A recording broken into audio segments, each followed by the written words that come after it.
Well, greetings and welcome, everyone. You are at the Health, Wisdom, and Wealth Show, where we are in powerful conversations about living your best life.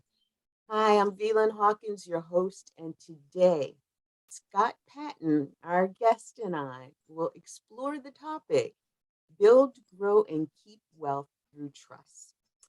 And I'm going to tell you a little bit about Scott, but I want to tell you a little bit about why I am so excited that Scott is here because there is a shift in the energies nowadays. We're seeing it with what crypto is bringing about, with what new information and a wider audience in the whole food, plant based lifestyle movement is experiencing. We're getting more information today than ever before about how we can live our best lives and do the things that our families really need for us to do to make our lives the best that they can be.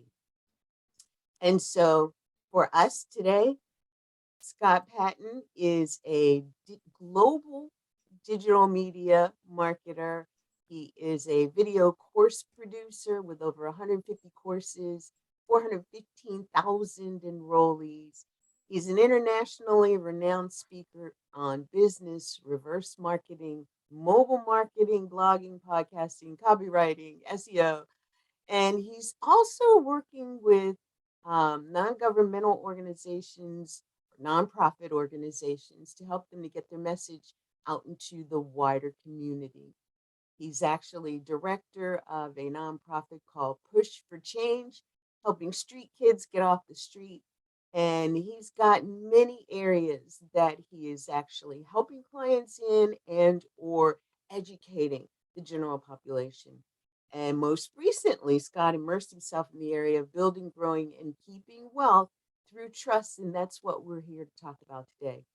We're going to learn more about the foundations of building that kind of generational wealth. And I just hope that you enjoy our conversation as much as I think you will. And on that note, I'll say, hi, Scott. Welcome to the show. Hi, Velan. I'm happy to be here. Thank you for that wonderful introduction. You are so welcome. I am, again, so excited to have you here with me today because the part of the Health, Wisdom, and Wealth show's mission is to talk about all things and not necessarily disruptive, but definitely beyond the scope of what we normally have as information for us to work with and to explore more. And so bringing this information in, particularly about trust today, is amazing. And I just want to jump right in and start things off by asking you to share a little bit more with our audience about who you are and the journey that you've been on that's gotten you to this place of really wanting to educate people about building legacy wealth. Well, thank you. Where to start? I think the place to start actually is 5 years ago. My youngest son left home. He finally moved out, and that was the last of my two sons moving out. I was an empty nester, and everybody either had jobs or was healthy. So in my family, which meant I had no responsibilities at all. And so I flew to Morocco and spent the next 2 or 3 years in Europe and North Africa and the Middle East. And I was invited to Tunisia to talk to a small group of 30-something entrepreneurs. And I never would have gone to Tunisia if I hadn't had the invitation. It wasn't on my radar. I wasn't thinking about it. And it was just an amazing country with amazing people. And when I was there, I asked them a simple question, which was, if you could make $500 a month, how would that change your life? And their eyes just popped like it was mind blowing, right?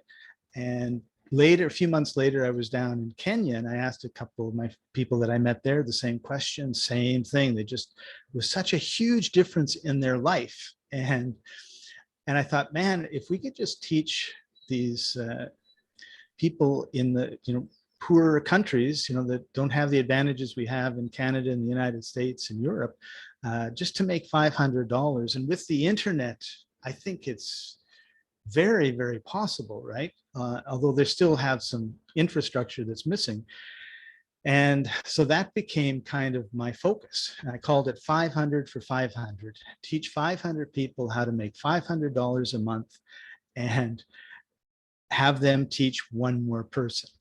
And like anything in life, it had a lot of starts and stops and stops and starts. And about 2 years ago, one of my clients had a virtual assistant in the Philippines who was bugging him because she was only working 30 hours a week and he was paying her 40, and come on, I need to give you value. And so he turned to me and said, find something for her to do, Scott.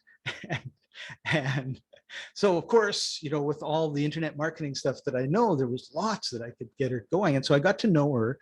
And then she sort of turned the tables on me and she said, you're working way too hard. And I said, yeah, I know I am, but what can I do? I'm a one-man shop and a two-man shop, or two-person shop to be more accurate. And so she said, no, I know some people here who could help you. So we had a meeting with her and two gentlemen. And then the next week they did some work for me. And then we had another meeting and another. And after about a month and a half, I realized that she was now running my company. So maybe I should formalize the agreement. And from that little seed, we have about 25 people in the Philippines and Colombia doing work for us. And so I always thought I would teach somebody to do something and then, go away and get the next person. But now it's looking like I'm going to be employing them. So how things turn out often can be very different than our original thought. But I've always wanted and had the thought in my mind, what is it that you need for you to be happy and successful based on what you think happiness and success is? And then how can I help you do that? I was 20 years managing grocery stores, and I was constantly moving young men out of my store into management positions, even though for the previous 10 years, no store manager dared do it because they thought if they lost these good employees that the store would fall apart. And I just told them, you can't leave until you've replaced yourself. Right. And so when they left, nobody noticed. But it would be really funny because I'd walk around the store and I'd see these people that really wanted to get promoted being followed by somebody else who really wanted to be promoted, but they knew they had to teach that person before they could leave. And away it went. So that's that's always been my thing about helping people achieve their goals. And as I was going through my life, I would hear these whispers about things called trusts or different ways that things could be done compared to how we were doing it. And the best way I can describe it is a story that I heard once about orchids. There was a gentleman who just loved orchids, but no orchid that he tried to grow would grow. They all died. And he was so disappointed and upset and frustrated. But as he was learning about orchids and practicing and everything else, talking to people, he kept hearing rumors of a man who had the magic touch when it came to orchids. But nobody knew who he was or where he was. And then finally someone said, yeah, like I know who you're talking about. He lives in Seychelles in the Indian Ocean. And his name is whatever the name was. And so he contacted that gentleman in the Mauritius, and the person said, oh yeah, come on out if you want to see, orchids. I'll show you everything I know. And so he flew out to Seychelles, got onto a boat, took the boat out to the person's island, got off, was met by the owner, and he looks around and he's in paradise. There's these beautiful orchids everywhere, big ones, little ones, purple ones, yellow ones, green ones. And he looks to the owner and he says, man, he says, this is amazing. Look at all these orchids. And the owner says, yeah, they grow like weeds here. Wow. So, Yeah, so, frame of so reference, right? yeah, it's being in the right place at the right time in the right environment makes a big difference to your success. Yes, it does. Yes, it does. And having the right information. Um, I shudder to think that most people haven't heard about trusts, but I do also know, having had a 30-year career in commercial real estate lending, and much of my life being actively involved in the world of grant writing and investor activity. I've seen a lot of wealth strategies out there actually put to work for people. Most have had to be at a certain economic level, right? They had to already be wealthy to gain more wealth and grow wealth. Yet it is not until recently, or maybe past decade, that we have seen more millionaires and even billionaires growing, having earned and grown their own wealth. And I also know that a lot of the deals that I was involved in, many of them centered around the activity of a trust. And so, can you start off by explaining what's a trust? What are the types of trust? And how they balance out in the way that we have access to them now that we didn't have a decade ago? For sure, Vila, and that's a great question. I think the place to really start when it comes to talking about this sort of thing in a way that doesn't cause everybody's eyes to glaze over, because talking about finances is considered like boring, and unfortunately we don't spend enough time really thinking about how we are doing and what we are doing with our money. And I put that firmly on the shoulders of our educational system, not necessarily the people in the system. They just, do what they're supposed to do in the system. But we really have two educational systems when you think about it. We have our public schools, which basically teach us how to be a good worker. Like when you go through the public school and you get 3 years of college or whatever, or, like lawyers, you take more education, doctors, you take more education, but it's all about, doing this work, being a cog in our society. You need to have doctors, you need to have people that collect your garbage, you need to have people that fill the grocery shelves. I mean, those are all necessities.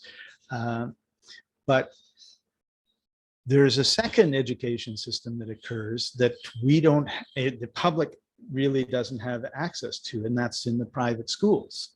And I was just thinking about this, right? We have our public schools, the 12 years and everything else. We have private schools, and then I think we have private schools. So I did a little checking last night, and I thought, well, like how much is the most expensive private school in the United States?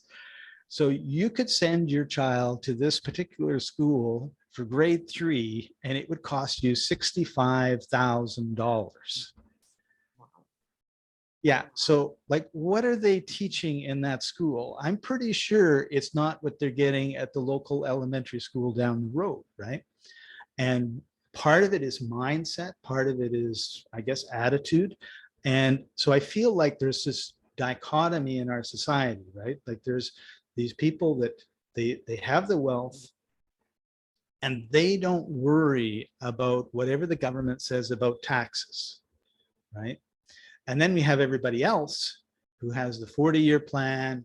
They live a relatively simple life, I suppose, compared to the other group. And and the reason I say that is, here's what happens, okay? I go to school for 12 years, I go to get a degree in something, and then I go to work. And when I go to work, all I do is show up, do what I'm told, or do my job, whatever it happens to be. And then I go home, watch a bit of TV, I'm tired, go to sleep. Eventually I get married, eventually I have kids.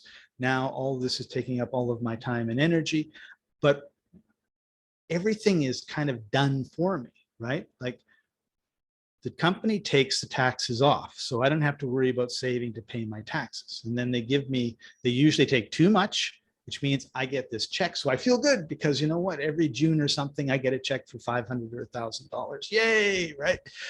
not realizing that they're giving me money back, that if I'd had it in a bank, I would have at least made a little bit of money, right? Or invested in something, I would have made a little bit of money.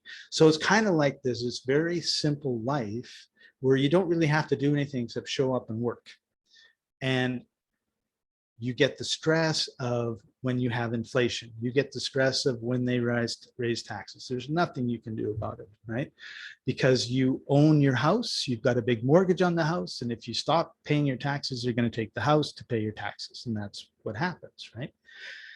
The other group is a group that, they go to the private schools, they get a different education, and they live in a totally different world where they don't really worry about taxes. And part of this, and it's in a totally different structure. And you and I talked about two games, right? The 40-year plan is like checkers. All the pieces are the same. They all go one way diagonally and forward until you get a king, and then you go back. Simple game, right? Then you have chess, and you have rooks that do certain things, and knights that do certain things, and pawns that do certain things, and kings and queens, and it's a far more complex game. So we're taught checkers when really the wealth is being played by chess players. And I thought of another analogy. My parents loved to play bridge. And I thought, it's kind of like going to school is like learning to play Go Fish. And, when you learn about trusts and you implement all that sort of stuff, and you go into that world, that private school world, you're learning bridge. And I have no idea how you count and make points in bridge. I watch my mom and, oh, you get 100 for this and you this. I'm just like, oh my goodness, a totally different language, right? I know how to play the game, barely, right? And so this is the kind of where I was when I started to learn about trust. It was like, oh, like there's some interesting concepts here that are diametrically opposed to my 12 years of public school and Bachelor of Commerce degree. A Bachelor of Commerce, right? It's supposed to be business, supposed to be, money and all that stuff. There was not one word of this thing called trusts or private family foundations. So as I started to look at, like what makes Bill Gates different from me, right? Like, what sort of things happen? Well, I'll tell you one thing that happened was in 2000, he had his accounting and lawyers draw up a foundation, the Bill and Melinda Gates Foundation, and the Bill and Melinda Gates Foundation Trust. And then 3 years later, and I remember this because I lived through it, the government and everybody else was pushing Microsoft to do a dividend because Microsoft had more money in its bank account than anybody else. It was just unbelievable. And they just said, you know what, you have to declare a special dividend. So 3 years after, and I'm assuming that he plans more than 6 months in advance, so he knew what was coming. He had this massive dividend, $3 billion. Now imagine paying 45% tax on $3 billion. I mean, that would really hurt. And if he was playing checkers, that's what he would have had to do, just bite the bullet and write the check to the government. But what he did was this wonderful thing. He pledged the money to his foundation so the foundation could do charitable work around the world. And he paid zero tax. And we're going through the same thing right now with Elon Musk. Elon Musk has bragged that he's going to be paying more tax than any individual in American history. But when you look at SEC reports and stuff, you discover that he had donated a lot of those shares that he had to pay tax on to charities. And it doesn't say which ones. So everything he's got is in a trust. And then when you donate from a trust to a foundation, you have 100% tax deduction. You get the full write-off. Us as checker players, when we do it, we get 30%. And throughout this whole process, once you start digging into it and the stuff that we teach, you begin to realize that there's this little bit that the checker player gets and this big bit that the chess players get.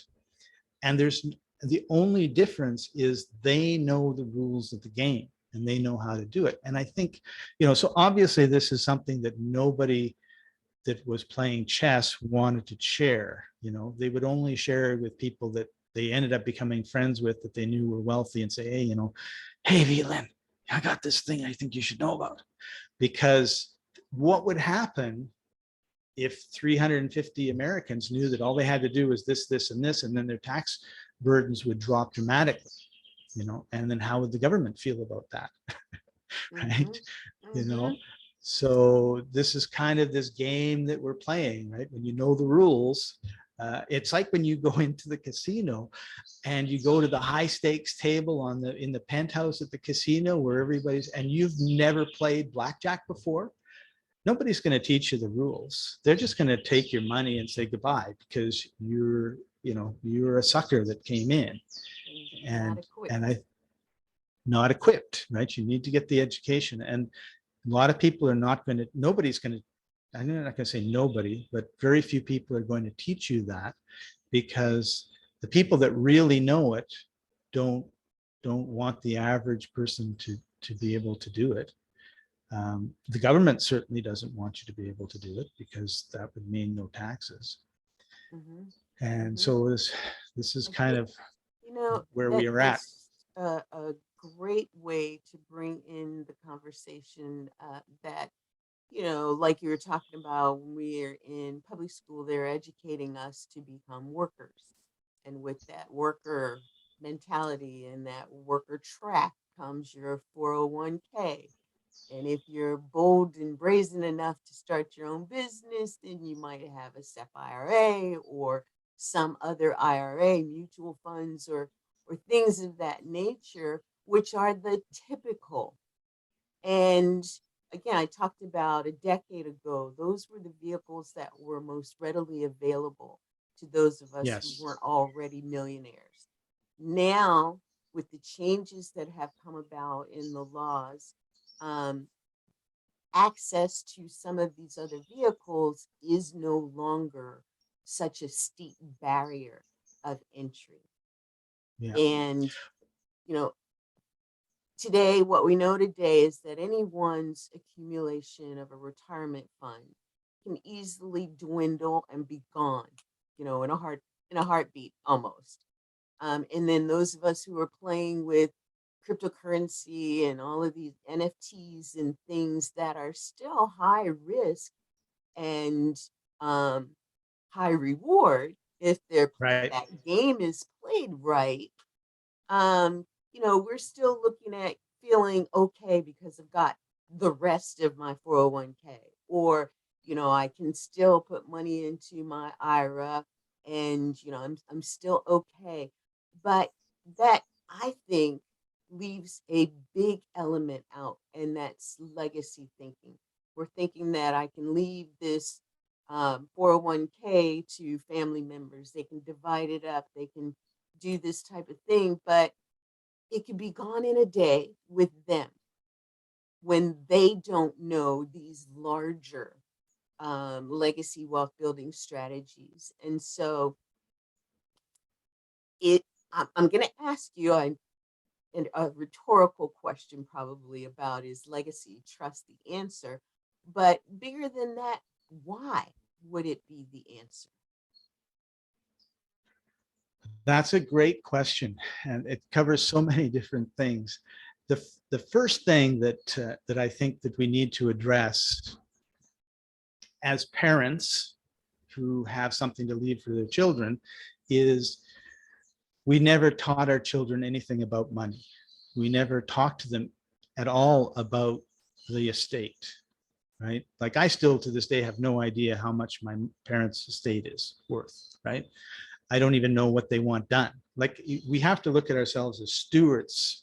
Like we have this flock and we need to make sure we look after all the sheep in the flock sort of thing, as opposed to mine. And I think this is also the difference between checkers and chess. In checkers, I own a mansion, I own a hot car, I own a Rolex, right? Whereas the chess player is, I don't own anything, but I control everything. So it's not, because how can we, a lot of the advantages of trust come from like asset protection and privacy. So if you do something and someone doesn't like it and they go to a lawyer and the lawyer sues you and the judge says you owe that person $10 million, Well, if you have a bank account in your name with $10 million, they just go and take the money and it's gone. If you don't, then they can't. So when you have a trust set up properly, then it's not your money that belongs to the trust, right? So they come to you and say, I don't have any money. Well, what about the trust? Well, talk to the trustee. It's not me. And the beneficiary. So they talk to the trustee. The trustee has a contract that says they can only give money to the beneficiary. So I can't break the contract because, I'll get sued and go to jail. So you're done.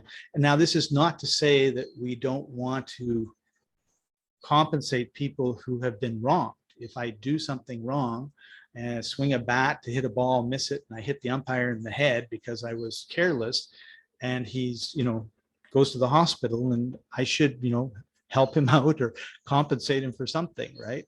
But that said, we're in a society where the judgments are out of whack, I'll say, right? And so, of course, we have all this litigation going on.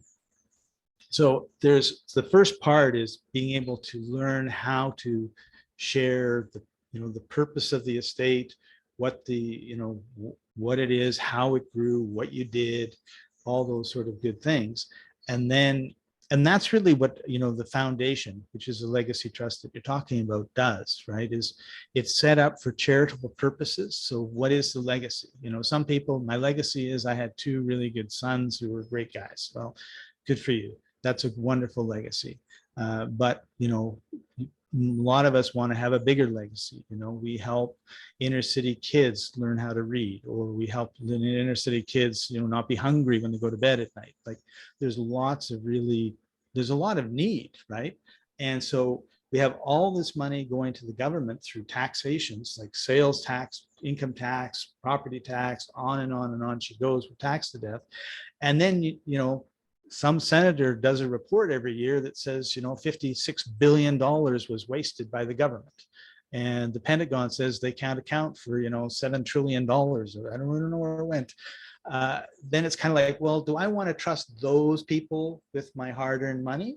Or do I want to look at and it can be a local, your community, your neighborhood, it could be your city, it could be your state, your county, your state, your country, your world.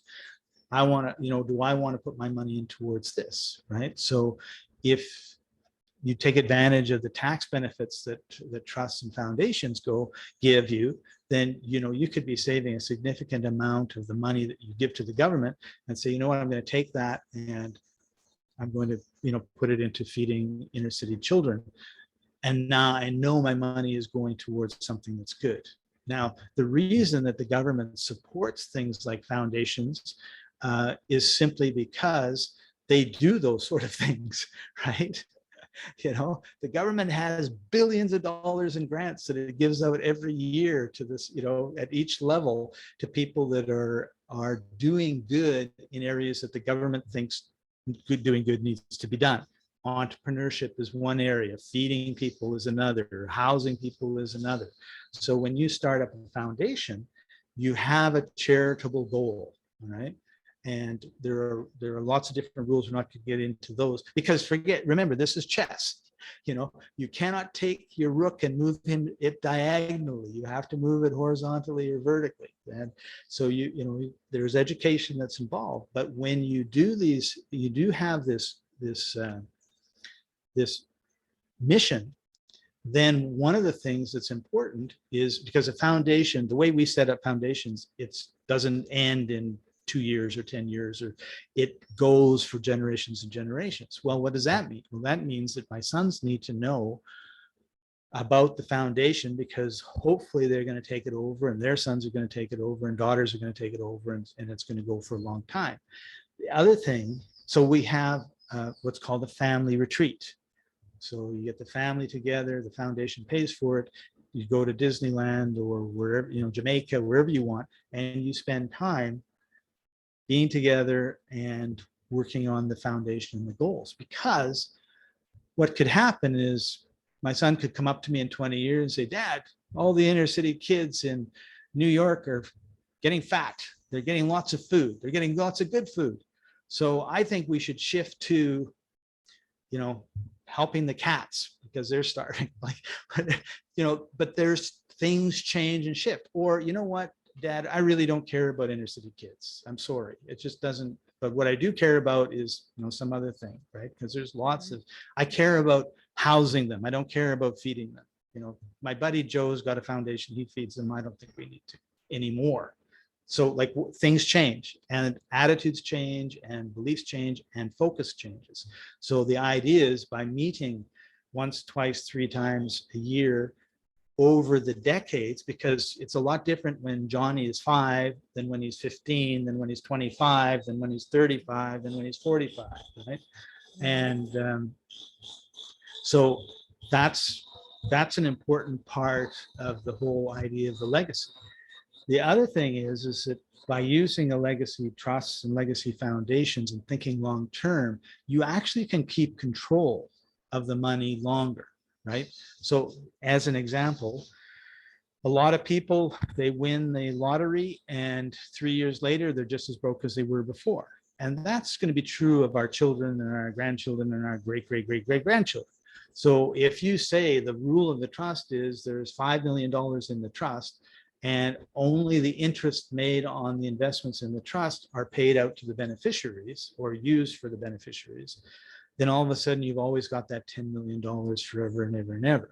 Whereas if you said, I've got 10 kids, each of them gets $1 million and each of them goes and buys $1 million house, and then the housing market, well, who knows what happens, but after that, but they fritter it away. They made bad investments. So they sell the house and they buy $100,000 house instead. And the next thing you know, it's all gone. There's I don't know if it's a saying or a story that we have in Canada that is short sleeve, long sleeve, short sleeve, which is Grandpa had short sleeves. He owned a farm, he worked the land, he sweated a lot, he had the cows, he milked the cows, and he saved his money. And Grandma saved, she looked after the garden, and there was a partnership, and they saved the money and they put the kids to school because they didn't want the kids to have this hard life on the land. And so in my case, one of my uncles took over the farm, and my dad and my other uncle went to university. My aunts went to university. One became a professor, 2 became vice presidents of large companies in Canada. And so they had long sleeves. The accounting manager has long sleeves. The bank manager has long sleeves. Their kids they didn't want them to go through what the middle generation went through, because they thought that was hard. So they put them into university and they didn't teach them, show them all the hard things that they had to go through. And it's like, everything is handed to me. So I'm, and then of course I fritter everything away. I don't know the value of money. And I'm back on the farm digging for the farmer because, I'm back, it's back. So it's kind of like you start off with short sleeves, you have a long sleeve, one generation, and then you're back on the farm poor again. And that happens over and over and over again. So by having a legacy trust or the foundation, you're able to structure things so that you have wealth for generation after generation after generation. A great example of that is the Kennedys. Joseph Kennedy started his trusts in the 1920s, and that's 100 years ago. And his great, great, great granddaughter and grandniece, Marie Shriver, I believe, is worth $100 million.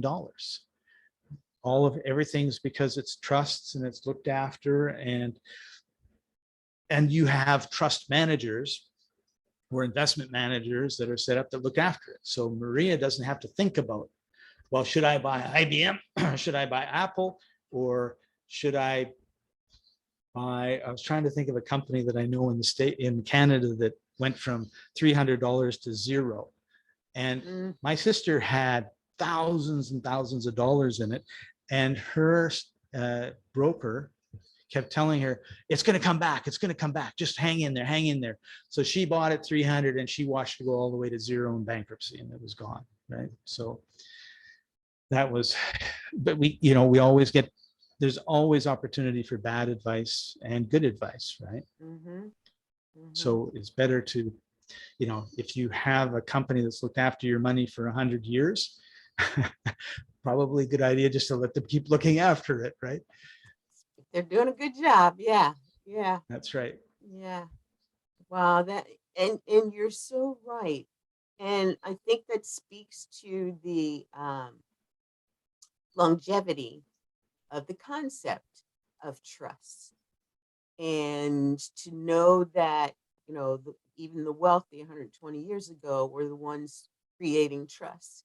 Yeah. Today, I think it's important to really understand that, whether you're amassing wealth through cryptocurrency or, NFTs and bots or, whatever other means you're doing it in, be conscious of the fact that there are still wealth building strategies that you can put in place in order to secure your wealth and for generations.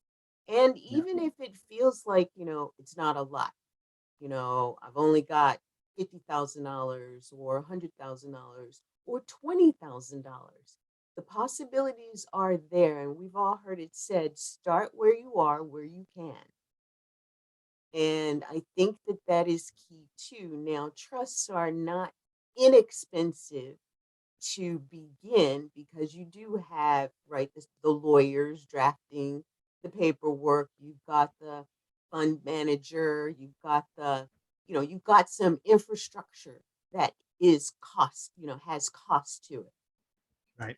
But in the long run, when you look at, okay, I can manage this cost and I've got this to begin with, you've started the cycle of building and growing and continuing to grow a methodology of legacy and wealth building that can go for generations.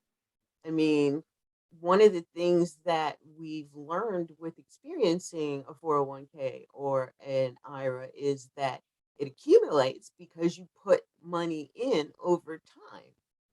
And the same is available to you with trust.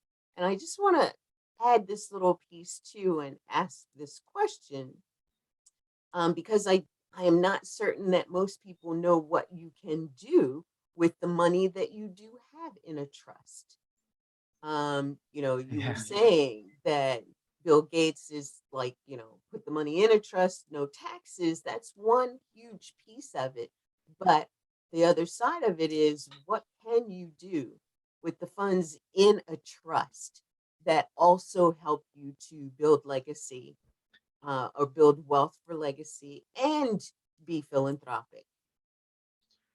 Yeah. That's a great question, Leland. First of all, the trust can do pretty much can buy pretty much anything a person can buy. So it can own a house, it can own a car, it can own stocks, it can own bonds, it can own crypto. What you're talking about with the crypto is really interesting too, because properly set up trust, like the ones that we produce for our clients, will defer taxes, crypto taxes for generations. And when you had talked about, well, I got it in an IRA. Well, that's interesting because um, let's say something happens and the full amount you got in your IRA, you never took out when you were living, and it all went to the next generation. The next generation has 10 years to spend it.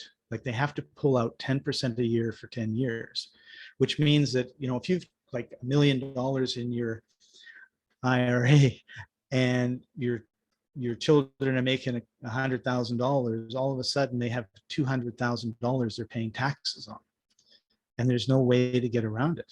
So it's I call it short-term pain for long-term gain, or short-term gain for long-term pain. And my analogy is I want an ice cream cone, but if I eat the ice cream cone today and tomorrow and the next day, I'm going to get fat, I'm going to have heart attacks and all the problems that happen. And that's my short-term gain, is I feel good about the ice cream cone, and my long-term pain is I'm going to the hospital all the time. Whereas if I say, I want I want the ice cream cone, but I'm not going to have it because I know that long term it's going to cause problems if I eat as much of it as I want. So that's short-term pain. I'm sad I can't have the ice cream cone, but I'm long-term gain is I'm thin, I'm healthy, I'm active, and I'm living a good life that way. And I think of IRAs the same way. The short-term gain is, you put a little bit in and the government gives you some money back. Well, it was your money that they gave back, right? And the long-term pain is you have to take it out sometime. Tax rates are unlikely to go down, and it's going to be inflated. So the dollar today is going to be worth, 10 cents in 30 years. So now, you're going to be paying taxes on a lot more of the money, even though it's worth a lot less. Whereas you could take the short-term pain. I'm going to put together the right trust. I'm going to put together the right foundations. I'm not going to put it in the IRA and get my short-term dopamine jolt. And I'm going to have long-term gain because the money in your trust, it'll grow tax deferred. Your crypto in your trust will grow tax deferred.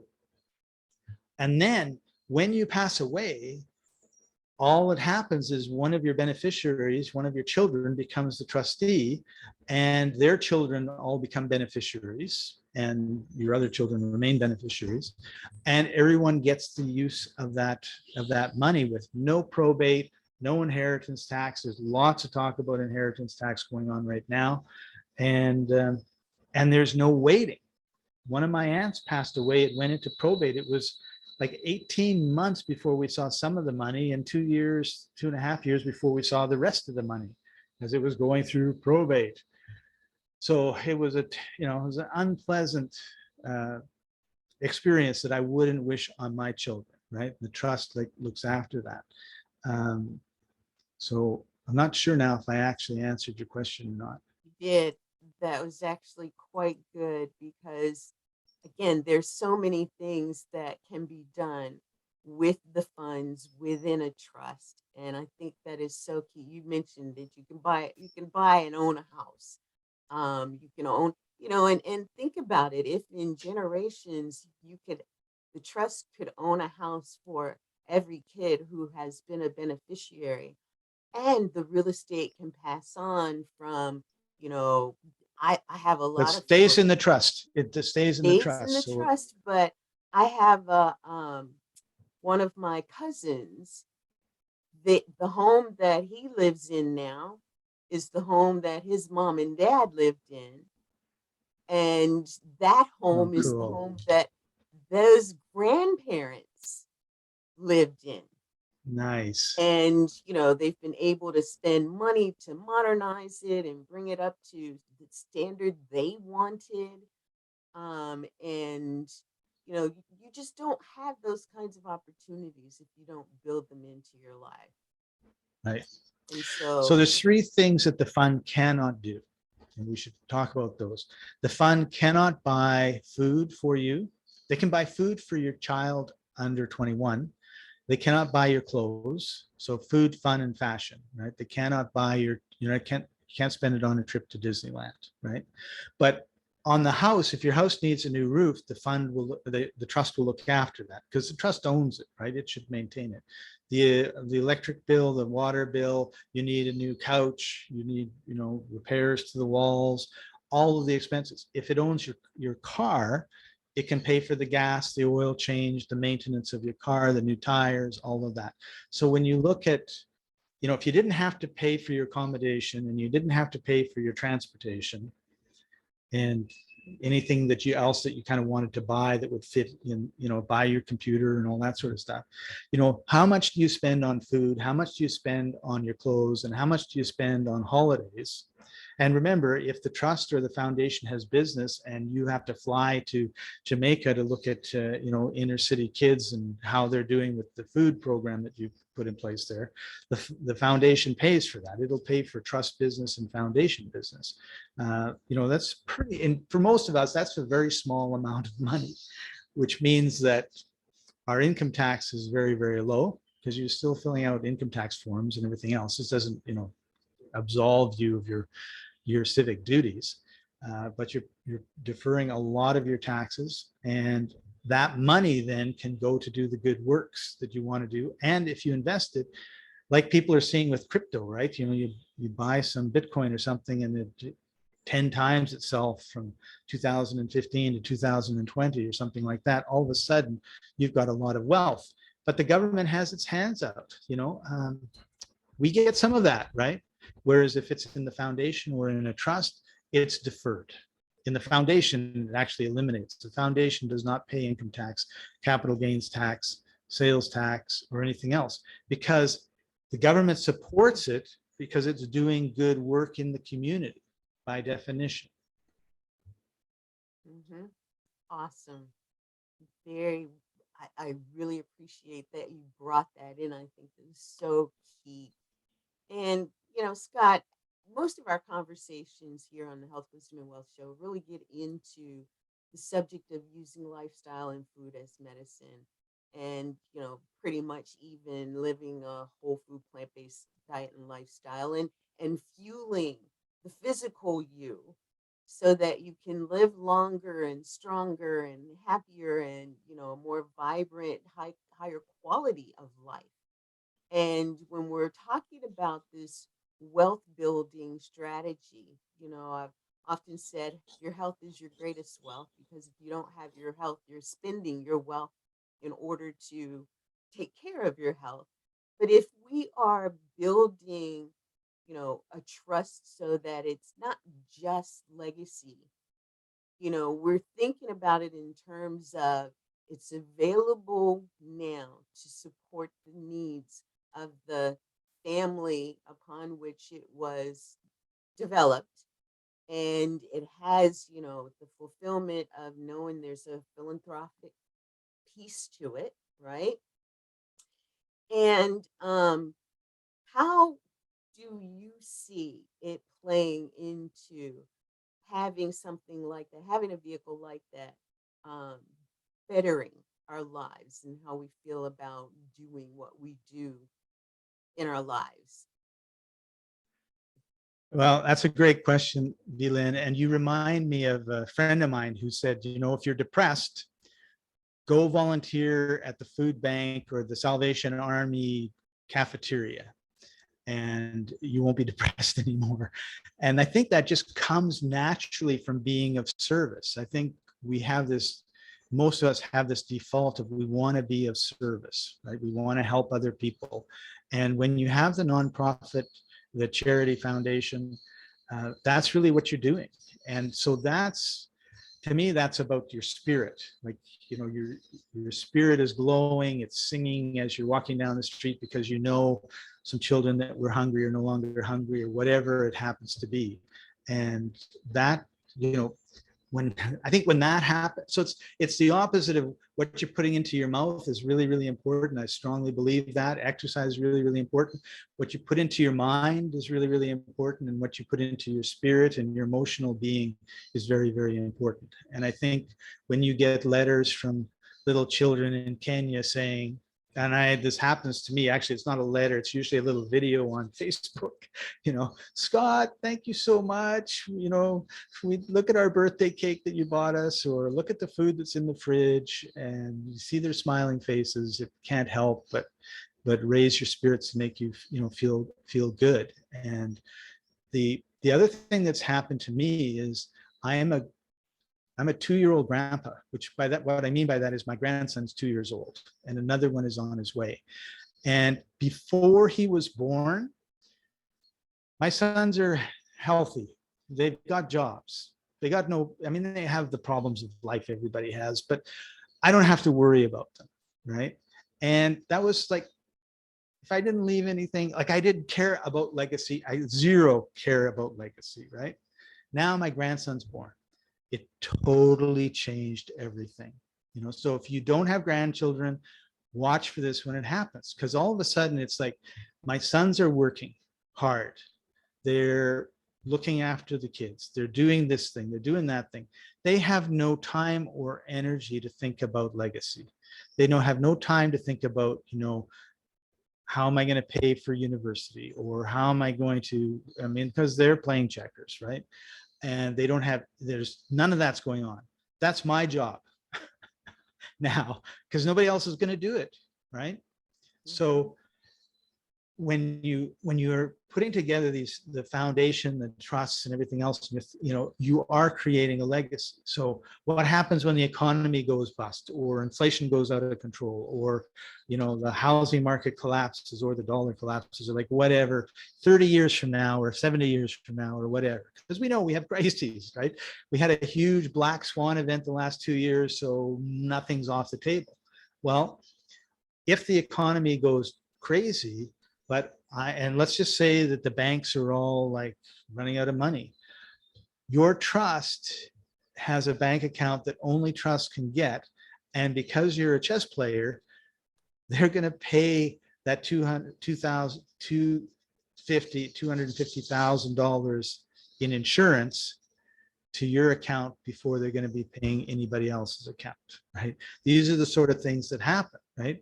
Now, I'm sorry nobody else has got any money in their account, but at least I know that my kids are going to be fed. And better than that, if you've got that amount of money, you can feed your neighborhood. So it's kind of like you can be in this boat sinking all together, or you can have your own boat, and then you can go over to the boat that's sinking, which is your neighborhood, and pull the people out, say, well, like, at least we got food for you, right? Sort of thing. So we don't have time to go into all the different sort of details, but that one kind of came up because who knows, this is what I'm thinking. It's like my son is looking after today, but he's not thinking about 30 years from now when my grandson's 30, or 50 years ago when my grandson's 50, and he's got 2 kids, and they might even have some kids, right? So how are we going to make sure that they're not in short sleeves digging ditches because that's the only job that's available for them, right? Mm-hmm.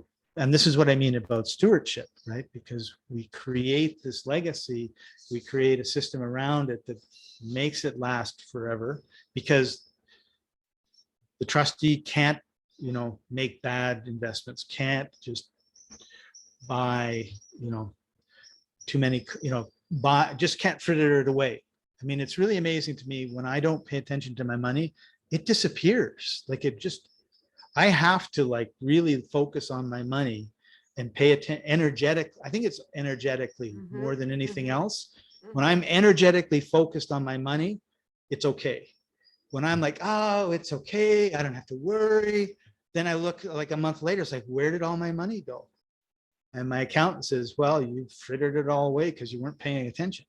Oh, Like so energetically, we hear about fiduciary responsibility and the like for those who are managing things for others, but we don't have that same fiduciary responsibility towards our own stuff that we need to be paying attention to, the things that we're responsible for as stewards. And yeah, yeah, love that. Um, and I think that it's important for us to look at ourselves, no matter where we are in the wealth spectrum, just look at yourself as the person who's responsible for building your own wealth, and start where you are with understanding what it is that you can do. It may be too early for you, but that means that you need to plan for the time when it's time to flip the switch or press the button. Um, and, if it's time for you now to do that, I want to make sure that everyone knows how to get in touch with Scott. So at the bottom of this video, you will see a link to be able to connect with Scott and continue this conversation.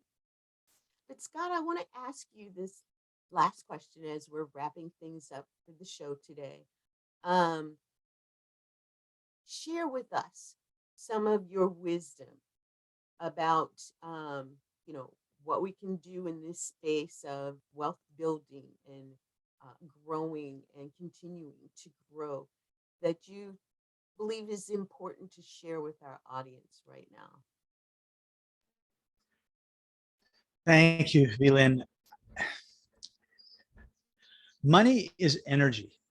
And I've I was profoundly affected by a fellow named Levinson. He was an engineer, and he traveled around the world in the 70s twice with no money and no passport. Now, I would say it's likely impossible now to do that, but but it just had this impact of me, is like, you don't need money to do what you want to do. And you may be saying, well, the private family foundation you talked about is thousands of dollars. I don't have it. And the thing is that there are family foundations that you can work with now. And there, or you have a family foundation, but you really don't have very much money in it. And one of my friends is like the JV queen, the joint venture queen, like work together, right? So you can say, hey, I have a foundation. I want to help, inner city kids eat. What do I do? Well, look for other foundations. And I'll give you a clue. In this particular case, Walmart has a foundation. And one of the purposes, so you go to their foundation page, you read like, what are their purposes? What are their projects? What do they want? And one of them is looking after the poorer neighborhoods. So you put together your plan, you put together your proposal, you've talked about VLIN, you write your grant, you go in, you meet the people. Maybe you know somebody who knows somebody who knows somebody who knows the people in there.